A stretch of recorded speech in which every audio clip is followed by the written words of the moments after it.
பத்திரிகை தொலைக்காட்சி ஊடக நண்பர்கள் எல்லாருக்கும் இந்த படத்தை புரிஞ்சுக்கிட்டு இந்த படத்தை பற்றி அத்தனை வரிகள் அத்தனை பாராட்டு வரிகள் எழுதி இந்த படத்தை கொண்டாடினவங்க எல்லாருக்கும் முதல்ல நன்றி. அதே சமயத்தில் உலகத்தில் எங்கேருந்தோ சின்ன சின்ன ஒரு ஒரு மூலைகள் இருந்து இந்த படத்தை பற்றி இந்த படத்தை ரசித்து இந்த படம் என்ன தாக்கத்தை அவங்க மேலே ஏற்படுத்தியிருக்குன்னு தொடர்ந்து ஒரு மீம்ஸாகவும் பதிவுகளாகவும் ரீல்ஸாகவும் போட்டுகிட்டே இருக்கிற தமிழ் சினிமாவின் ரசிகர்கள் உங்கள் எல்லாருக்கும் இந்த தருணத்தில் நான் நன்றி சொல்லிக்கிறேன். தனியாக நன்றி சொல்ல முடியல. ஆனால் அவ்வளோ பேர் இந்த படத்தை பாராட்டியிருக்கீங்க, புரிஞ்சுக்கிட்டு இருந்திருக்கீங்கிறதுக்கு ரொம்ப நன்றி. இந்த படம் ஒத்துக்கிறதுக்கு மிகப்பெரிய ரீசன் என்னென்னா, இதுக்கு முன்னாடி தமிழ் சினிமாவில் அருமையான படங்களை நமக்கு கொடுத்த முக்கியமான இயக்குநர்களும் நடிகர்களுக்கும் நான் நன்றி சொல்லி ஆகணும். Balachander sir, K Viswanath sir, Balu Mahendra sir, Mahendran sir, Kamal sir, அவங்களாம் நம்ம சின்ன வயசில் அவங்க வந்து வெறும் உறவுகளை வச்சு கதைகள் பண்ணி அதை ரசிக்க வச்சு அதுக்கு தூங்க விடாமல் பண்ணியிருக்காங்க. அந்த மாதிரி படங்கள் நமக்கு கிடைக்காதான்னு ஏங்குறப்போ அப்படி ஒருத்தர் கதை எழுதியிருக்காரு. அந்த கதையை எப்படி மிஸ் பண்ணுறது? எனக்கு மெட்ராஸ் வெற்றி விழாவில் வந்து பத்திரிகையில் இருக்கிற எல்லாரும் நான் சந்திச்சப்போ ஞாபகம் இருக்குது. நல்ல படங்களாக தேர்ந்தெடுத்து பண்ணுங்கள், நீங்கள் பருத்தி வீரனில் ஸ்டார்ட் பண்ணியிருக்கீங்க, நீங்கள் பொழுதுபோக்கு படம் பண்ணுங்க, ஆனால் நல்ல படங்கள் தேர்ந்து பண்ணீங்கன்னு எனக்கு சொல்லியிருந்தீங்க. நான் மறக்கவே மாட்டேன். அதுலேருந்து நான் என்னுடைய பாதையும் நான் தேர்ந்தெடுத்த படங்களும் உங்களுக்கு தெரியும்.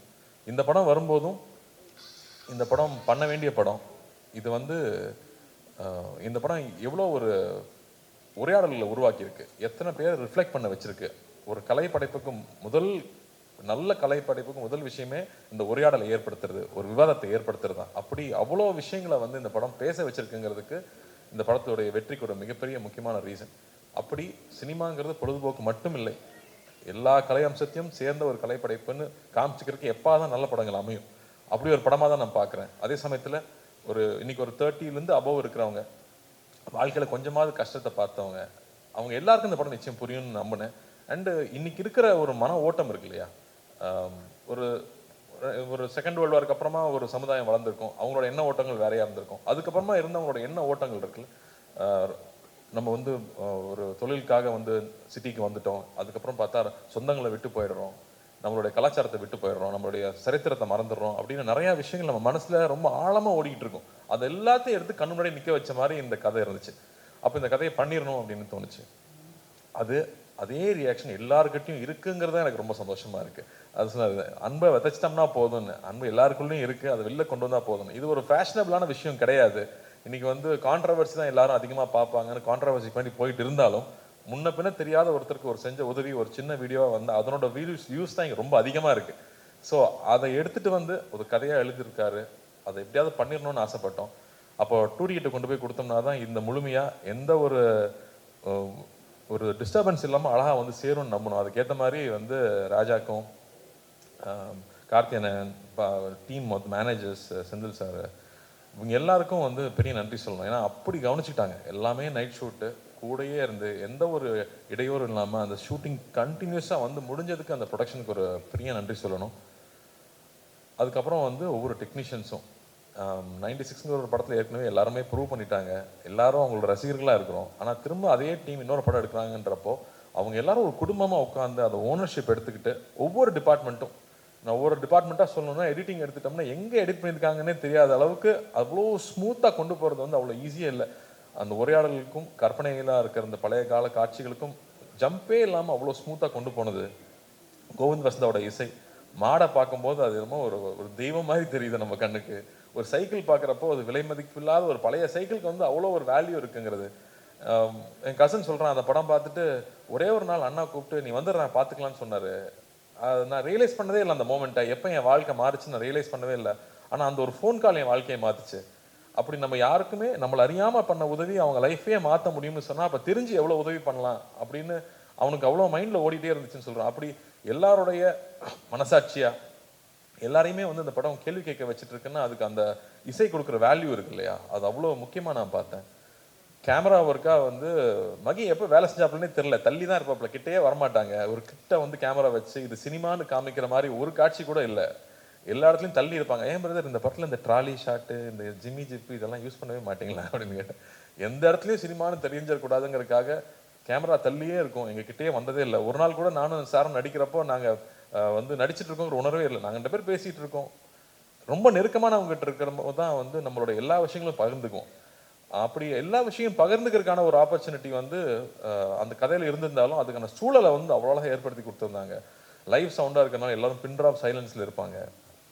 அதுக்கு வந்து அசிஸ்டன்ட் டைரக்டர்ஸ்க்கும் அசிஸ்டன்ட் கேமராமேனுக்கும் நன்றி சொல்லணும். அந்த செட்டை அப்படியே வந்து அந்த அமைதியை மெயின்டைன் பண்ணதுக்கு. இல்லாட்டி இந்த படம் பண்ணுறது அவ்வளோ ஈஸி இல்லை. இல்லாட்டி அந்த மாதிரி ஒரு ஜோன் அவுட்டாக உள்ளே போய் நம்மளுடைய சரித்திரமும் நம்ம சமூகத்தில் நகர்ந்த நிகழ்ச்சிகளும், ஏன்னா நமக்கு வராத வரைக்கும் அது பிரச்சனை இல்லைன்னு தான் நம்ம வாழ்ந்துட்டு இருக்கோம். ஆனால் வந்து உன்னை சுற்றி இருக்கிற விஷயம் என்னைக்காவது நாள் உன்னை பாதிக்கும் அப்படிங்கிறது வந்து நமக்கு பின்னாடி தான் இருக்கும். ஆனால் ஒருத்தன் அதை எடுத்து நம்ம கண்ணு முன்னாடி பேசுகிறான் இல்லையா, அப்போ தான் அதனோட சீரியஸ்னஸ் நமக்கு புரியுது. அந்த மாதிரி விஷயங்களை பகிர்ந்துக்கிறது வந்து எனக்கே ஒரு படிப்படியாக இருந்துச்சுன்னு சொல்லலாம். அண்ணன் அடிக்கடி சொல்லுவாங்க, லார்ஜ் ஹார்ட்டடாரு உன்னால எவ்வளோ பெருந்தன்மையாக இருக்க முடியுமோ அப்படின்னு அடிக்கடி சொல்லிகிட்டே இருப்பாங்க.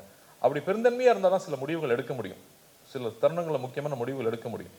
அப்போ தான் எல்லார் மேலேயும் அன்பாக இருக்க முடியும், நம்ம மேலே கோவப்பட்டவங்க மேலேயும் நம்மளால் அன்பாக இருக்க முடியும். அந்த மாதிரியான சூழல் இந்த படம் திருப்பி எனக்கு ஏற்படுத்தி கொடுச்சுன்னு சொல்லலாம். ராஜா சொன்ன மாதிரி நம்ம ஊரில் சொந்தக்காரங்க இருப்பாங்க, சம்மரானா ஊருக்கு நான் போயிடுவேன், அவங்க தகுதிக்கு மீறி நம்மளை கவனிப்பாங்க. அது நம்ம மெட்ராஸ்லேருந்து வர பசங்க, அதனால இவங்க நல்ல பிஸ்கெட் தான் சாப்பிடுவாங்க, ஒரு நல்ல வாழைப்பழம் வாங்கி வைக்கணும்னு அவங்க தகுதிக்கு மீறி கவனிச்சுப்பாங்க. ஆனால் நம்ம சாப்பிடாம கூட வருவோம், கையில் தொட்டு கூட பார்க்க மாட்டோம். ஆனால் நான் அவங்க சாப்பிட்றமான்னு பார்த்துட்டே இருப்பாங்க. எனக்கு அதெல்லாம் அப்போ நான் நினச்சி பார்க்கவே இல்லை, இப்போ நான் நினச்சி பார்க்குறேன். நம்ம மேலே எந்த எதிர்பார்ப்பும் இல்லாமல் நம்ம மேலே அன்பு காட்டினவங்கள நம்ம வந்து அங்கீகரிக்கிறோமா, அதை திருப்பி கொடுக்குறோமா அப்படின்னு நான் திரும்ப யோசிச்சு பார்க்குறேன். அப்போ அது திரும்ப ஞாபகப்படுத்துது, திரும்ப ஊருக்கு போனால் அவங்க வீட்டுக்கு போய் உட்காந்து ஒரு வாய் சாப்பிட்டு வரணும்னு தோணுது. ஸோ அந்த மாதிரி உணர்வுகள் எல்லாம் வந்து நம்ம இழந்துட்டோமா இல்லை மறந்துட்டோமா, அந்த படம் திரும்பி அதை ஏற்படுத்துது. அப்படி வந்து ஒவ்வொருத்தருக்குள்ளேயும் இருக்க நிறைய நினைவுகளை வெளியில கொண்டு வருது. அவங்க எழுதி தள்ளுறாங்க, பேச்சா எழுதி தள்ளுறாங்க. ஸோ அது ரொம்ப சந்தோஷமா இருக்கு, இந்த படத்தை புரிஞ்சுக்கிட்டாங்க அப்படின்னு. சரி, நம்ம மாநிலத்தில் மட்டும்தான் ஓடுதான்னு பார்த்தா ஆந்திராலையும் நல்ல அதே ரெஸ்பான்ஸ் இருக்குது, கேரளாவில் போனாலும் அதே மாதிரி இருக்கு. வெளிநாட்டில் இருக்கிறவங்க இன்னும் பயங்கரமாக கொண்டாடுறாங்க, ஏன்னா அவங்க ரொம்ப தூரத்தில் இருக்காங்கன்றப்போ அவங்களுக்கு அந்த வேல்யூ ஜாஸ்தி தெரியுது. ஸோ இதுக்காக இந்த படம் எடுத்தோம், என்ன சொல்ல முயற்சி பண்ணுமோ அது போய் சேர்ந்துருக்கு. எல்லாரும் ராஜா சொன்ன மாதிரி இந்த படம் கொடுத்ததுக்கு நன்றின்னு சொல்றாங்க. அதை விட வேற என்ன சந்தோஷம் வேணும்? அந்த சந்தோஷத்தை ஏற்படுத்தி கொடுத்தது நீங்க, அதுக்கு கொடுத்த அங்கீகாரம் தான். நீங்க அந்த படத்தை பாராட்டினதும் அந்த படம் நல்லா இருக்குன்னு சொன்னது தான் அதை முழுமை அடைக்குது. ஸோ பத்திரிகை நண்பர்களுக்கும், நிறைய பேர் நண்பர்களும் சொல்லக்கூடாது, பெரியவங்க, நான் சின்ன வயசுல அங்கிள்னு கூப்பிட்டவங்களாம் இங்கே இருக்காங்க, அவங்களுக்கும் எல்லா ரசிகர்களுக்கும் இந்த படத்தை புரிஞ்சுக்கிட்டு பாராட்டினவங்க எல்லாருக்கும் ரொம்ப நன்றி. அதே மாதிரி வந்து எங்கள் அத்தானை மிஸ் பண்ண முடியாது, அத்தானை கடைசியாக வர்றேன். பட் பிரேம் அவரோட எழுத்து வந்து ஒரு ஹிஸ்டாரிக்கல் ஒன்று வச்சிருக்காரு, இப்போ நான் அப்டேட்டாக கொடுத்துட்றேன். ஒரு ஹிஸ்டாரிக்கல் ஒன்று வச்சிருக்காரு, அதை நடைய படித்து முடிச்சதுக்கு அப்புறமா யாரையா நீன்னு கேட்குற அளவுக்கு மரியாதைலாம் போயிடும்ல. ரொம்ப பிடிச்சி போச்சுன்னா, டே யாரா நீ எப்படா அப்படி எழுதுற, எனக்கு அவருக்கு ஒரே வயசு தான், நெக்ஸ்ட் டைம் டை அடிச்சிட்டாங்க. அந்த அளவுக்கு வந்து நம்ம அப்படி ஒரு நடை அவரோட எழுத்துல இருக்கிறது வந்து பிரமாதமா இருந்துச்சு. அது எப்போ நீங்க எழுதி முடிப்பீங்கன்னு நானும் வெயிட் பண்ணிட்டு இருக்கேன். நமக்கு ரொம்ப கேப் விடாம எழுதி முடிங்க. அதே மாதிரி சவுண்ட் டிபார்ட்மெண்ட்டு, அந்த கோயில்ல இருந்து அந்த பையன் கிளம்பி வரும்போது அந்த யானை மேலே டச் பண்ணுது, அங்கேயே வந்து எல்லாரும் எமோஷனல் ஆயிட்டாங்க. அப்படி வந்து ஒரு ஒரு ஒரு சரியான ஒரு காட்சியும் சரியான ஒரு இசை மட்டுமே ஒருத்தரை வந்து அள வைக்க முடியுமா அப்படிங்கிறது வந்து மறுபடியும் எனக்கு ஒரு லெசனாகவே இருந்துச்சு இந்த படத்தில். அது என்னால் ஃபஸ்ட்டு உணர முடியல, தியேட்டரில் பார்க்குறப்போ தான் நான் அதை உணர்றேன். ஸோ அப்படி வந்து நுணுக்கி ஒவ்வொரு டெக்னீஷியன்ஸும் இந்த படத்தை வேலை செஞ்சது ஒரு அருமை நமக்கு தெரியுது. வெகு சில பாடல்கள் தான் வந்து நமக்குள்ளே போய் நம்மளை வந்து பாட வைக்கும், நமக்குள்ளே போய் நம்மளை செய்ய வைக்கும். அந்த மாதிரி இந்த படத்தில் இருக்கிற பாடல்கள் நான் கேட்டே இருப்பேன். ஏங்க இந்த படத்தில் வந்து 96 மாதிரி ஹிட் சாங்லாம் இல்லையா? ஆமாம் பிரதர், இந்த படத்தில் லவ் சாங்லாம் போட முடியாது அப்படின்னு சொல்லிட்டாரு முதல்ல. ஆனால் இதில் இருக்கிற சுச்சுவேஷனுக்கு சாங்ஸ் இருக்கிறது இருக்கு இல்லையா, அது அவ்வளோ அழகு. வந்து இந்த போகிறேன் நான் போகிறேங்கிற சாங்கும், யாருவன்கிற அந்த சாங்கும், கமல் சாரோட வாய்ஸ் வரும்போது, கமல் சாருக்கு எத்தனை நன்றி சொன்னாலும் பத்தாது. அவருக்கு வந்து இந்த படத்தில் அண்ணாக்காக தான் நிச்சயம் பாடி கொடுத்துருக்காரு. ஆனால் அண்ணாக்காக வந்து அவர் முடிக்கும் போதும் பாடும்போதும் நாங்கள் இருந்த அந்த உணர்வு இருக்கு இல்லையா, அவ்வளோ பேருக்கு வந்து அது எல்லாரும் சொல்கிறாங்களே, அந்த யாரோ வந்து என்னை ரொம்ப நெருங்கினவனை கட்டி பிடிச்சிக்கிட்ட மாதிரி இருக்கு இந்த படம் பார்த்ததுக்கு அப்புறமா. அதில் இலகி தான் நான் சிரிக்கிறேன் அழுகிறேன்னு சொன்னாங்க. அது கமல் சாரோட வாய்ஸ் ஒரு மிகப்பெரிய ஒரு காரணம், அவருக்கும் நன்றி சொல்லணும். அதுவும் எழுத்தாளர்கள் வந்து அந்த வரிகள் இருக்கு இல்லையா, மழை நீரில் கரைந்தே போவதில்லை மலை என்றும் மலைதானே அப்படின்னு வந்து கமல் சார் பாடும்போது, ஐயோ இதெல்லாம் சின்ன வயசுல தான் இந்த மாதிரி நம்ம உணர்ந்திருக்கோம்ல அப்படின்னு அந்த மாதிரியான உணர்ச்சிகள். அதாவது நம்ம வந்து நிறைய நாள் சினிமாலேயே இருந்திருக்கோம், அது சினிமாவை வந்து ஜட்ஜ் பண்ணிக்கிட்டே இருக்கோம், அதில் கரெக்ஷன் சொல்லிக்கிட்டே இருக்கோம். அப்படி இல்லாமல் அப்படியே நம்ம படத்தை நம்ம ரசிக்க முடியுது. நான் ரொம்ப செல்ஃப் கிரிட்டிக்கல் நான், பட் அதை தாண்டி நம்மளால் ரசிக்க முடியுது அப்படிங்கிறது ரொம்ப இதமாக இருந்துச்சு இந்த படம் ஒர்க் பண்ணும்போதும் படம் பார்க்கும்போதும். அத்தான் மேட்டருக்கு வந்தால் வந்து என்ன சார் சொல்லட்டுமா வேணாமா சார், நீ ரொம்ப பேசுவ அப்படின்னாரு முதல்ல. வேறு வழியில் சார், அந்த படத்துக்கெல்லாம் பேசி தான் ஆகணும். ஏன்னா வந்து அந்த ஃபோன் கான்வர்சேஷன் பற்றி தான் நான் முக்கியமாக சொல்லணும்னு நினச்சேன். ஏன்னா அப்போ தான் நான் ஷூட்டிங் இல்லை, மற்ற நாள்லாம் கூடயே தான் இருந்திருக்கேன். அப்போ தான் நான் தொல்லை பண்ணுறதுக்கு பக்கத்தில் இல்லாததுனால அந்த காட்சிகள் நான் ஸ்க்ரீனில் பார்க்கும்போது அப்படி இருந்துச்சு. இங்கே எல்லாரும் சொல்லிட்டு இருந்தாங்க, ஒரு ட்ரூ கலர் போட்டால் நம்பரை கண்டுபிடிச்சலாமே. நம்பர் கண்டுபிடிக்கிறது இந்த கதை கிடையாது, அது கிடையாது. என் மேலே இவ்வளோ அன்பாக இருக்கான், எனக்கு அவனை தெரியல, அதை நான் மறைச்சிருந்திருக்கேன். அப்போ நான் எவ்வளோ ஒரு தப்பானவன், நான் எவ்வளோ வந்து எனக்கு வந்து நான் ஒரு தப்பு செஞ்சுருக்கேன். அந்த தப்பை நான் அவங்ககிட்ட சொல்லி மன்னிப்பு கேட்கணும்னு நினைக்கிறதா இதில் அந்த இருக்கிற அந்த ஒரு பெரிய விஷயமா நான் பார்க்குறேன். டக்குன்னு நம்பர் தெரிஞ்சுட்டேன், அவனுக்கு தெரியுண்டா அப்படின்னு சொல்கிறது கிடையாது. நான் மன்னிச்சிரு, நான் தப்பு பண்ணிட்டேன், நான் மோசமானவன், எனக்கு உன்னை தெரியல அப்படின்னு சொல்கிறது ஒரு உண்மை இருக்கு இல்லையா, அது அந்த கண்ணில் பார்த்தேன். அந்த ஒவ்வொரு வார்த்தை சொல்லும் போதும் பார்த்தேன். அது வந்து பிரமாதமாக இருந்துச்சு. சார்கிட்ட நான் சொன்னேன், சார் சான்ஸே இல்லை சார், நான் அப்பப்பா அப்படின்ட்டார் ஒரே செகண்டில். ஆனால் அது வந்து அந்த உண்மை இருக்குல்ல, அவ்வளோ நேர்மையாக இருந்ததான் அதை சொல்ல முடியும்னு எனக்கு தோணுச்சு. அப்படி அவர் சொன்ன விஷயம் இருக்கு இல்லையா, அது எவ்வளோ பேருக்கு புரிஞ்சுதுன்னு தெரியல. அது வந்து ரொம்ப ஈஸி இல்லை, எனக்கு கண்டுபிடிச்ச நம்பர் யாராவது கேட்டு சொல்கிறது இல்லை, எனக்கு உனக்கு தெரியல, நான் அதுக்கு அசிங்கப்படுறேன் அப்படின்னு சொல்லிட்டு சொல்கிற அந்த நேர்மை வந்து அவர் கண்ணில் அப்படியே இருந்துச்சு. அதுக்கப்புறமா பேச பேச டே தாங்க முடியலடா சொல்லி தோடாங்கிறப்போ அந்த உரிமையும் இருந்துச்சு. அதான் சொல்லிட்டு இருந்தாங்க, போட்டி போட்டு நடிச்சிருக்காங்க 2 பேரும். போட்டியெல்லாம் போடலை, அது வந்து அவ்வளோ சந்தோஷமாக நான் என்ஜாய் பண்ணி 2 பேரும் சேர்ந்து ஒவ்வொரு நாளும் பேசி பேசி ரசித்து ஒர்க் பண்ணோம்.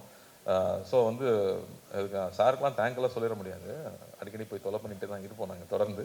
பட் ரொம்ப அருமையாக இருந்துச்சு சார், நான் அவ்வளோ ரசித்து பார்த்தேன் அந்த காட்சிகளை. அதே மாதிரி இவன் யாருன்னு தெரியாமல் இருக்கும்போது ஒரு விஷயம் இருக்கும், அது புக்கில் கூட அவர் அப்படி எழுதலை, உங்களுக்கு அந்த கிரெடிட் கிடையாது. அருள்மொழியை வந்து நீங்கள் அப்படி எழுதலை, அதை எங்கள் அத்தான் தான் அப்படி ஆக்கியிருக்காரு. அதை வந்து பல மடங்கு மேலே எடுத்துகிட்டு போனது வந்து எங்கள் அத்தான் தான். அவ்வளோ பியூட்டிஃபுல்லாக அதை லேயராக புரிஞ்சுக்கிட்டு இந்த கேரக்டர் எப்படி இருக்கணும். அவர் வந்து ஒரு சர்ஃபேஸ் லெவலில் அவன் வந்து ஒரு மரம் மாதிரி தான் எழுதியிருந்தார். எல்லா உணர்ச்சிகளும் அற்று போன ஒரு மரம் மாதிரி தான் அந்த கதாபாத்திரத்தை எழுதியிருந்தார். அப்படி இல்லாமல் அது உணர்ச்சி பூர்வமாக வந்து அது ஃபஸ்ட்டு எப்போ ஓப்பன் ஆச்சுன்னு எனக்கு ஞாபகம் இருக்குது. யார் ஃபஸ்ட்டு குளிச்சுட்டு வராங்கன்னு பார்ப்போமா அப்படின்னாரு. நான் ஃபஸ்ட்டு ஆடி போயிட்டேன், இப்படி இல்லையே, அப்படி எழுதலையே அப்படின்னு. அப்போ தான் வந்து திரும்ப எனக்கு நாங்கள் ஊருக்கு போனால் எப்படி இருப்போமோ, அப்போ வந்து எப்படி ஒருத்தன் இழகிறான் அப்படிங்கிறத வந்து அவர் மைண்டில் வச்சுக்கிட்டு ஸ்டேஜ் பை ஸ்டேஜ் அவர் கொஞ்சம் கொஞ்சமாக அதுல இருந்து வெளியே வந்துருப்பார். இல்லை நான் சொல்லி தான் ஆகணும், முடியாது, இவ்வளோ பேர் இருக்காங்களே, நான் சொல்லி தான் ஆகணும், வேற எப்போ சொல்கிறது. ஸோ பியூட்டிஃபுல்லாக பண்ணியிருந்தீங்க sir, love you sir. And இந்த தருணத்தில் எனக்கு இவ்வளோ நேரம் டைம் கொடுத்து பேச அனுமதிச்சேன் உங்களுக்கும் ரொம்ப ரொம்ப ரொம்ப நன்றி. நிறையாவது மிஸ் பண்ணுறேன்னா அப்படின்னு யோசிக்கிறேன். சக்தி இன்னொரு பேச்சாளர் எங்களுக்கு ரெடி ஆகிட்டார் இண்டஸ்ட்ரிக்கு. ரொம்ப அழகாக சொன்னீங்க, டைரக்டர் பற்றி அவ்வளோ அழகாக சொன்னீங்க. எப்படி வந்து நிறையா மூட்டை கட்டி வச்சிட்டோம்னா அதில் வந்து அரிசியும் உமியும் சேர்ந்துருந்தா அதுக்கு வேல்யூ இல்லை, அரிசி மட்டும் இருந்தால் தான் வேல்யூ. அப்போ எத்தனை மூட்டைங்கிறது கணக்கு இல்லை, மூட்டை மட்டும் அரிசி இருக்கா, அது உணவாகுமாங்கிறது தான் முக்கியம். அதனால் கம்மியான படங்கள் பண்ணாலும் நல்ல படங்களாக பண்ணுவார் நிச்சயமாக அவர். பட் அது ரொம்ப அழகாக எடுத்து சொல்லியிருந்தீங்க. ஸோ நன்றி.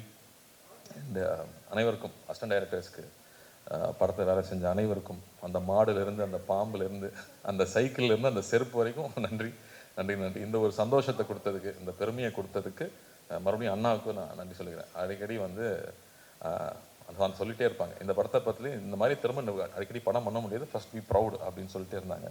அண்ணி முந்தனே தான் படம் பார்த்தாங்க, ஒரு ப்ரொடியூசராக பொறுப்பாக ரிலீஸ்க்கு முன்னாடி படம் பார்க்க வேண்டாம், படம் பார்த்ததுக்கு அப்புறமா தான் அண்ணி கூப்பிட்டு ஸோ ப்ரௌட் கார்த்தி, இந்த மாதிரி படம் அடிக்கடி பண்ணு. இங்கே வியாபாரம் ஒரு பக்கம் இருக்குது, ஆனால் இங்கே இன்னொன்று வந்து மக்களுக்கும் நமக்கும் நெருக்கமாக இருக்கிற படங்கள் வந்துகிட்டே இருக்கணும்னு சொன்னாங்க. ஸோ அதெல்லாம் பெரிய கான்ஃபிடன்ஸ் கொடுக்குது. ஸோ நன்றி என்னுடைய 2 ப்ரொடியூசர்களுக்கும்.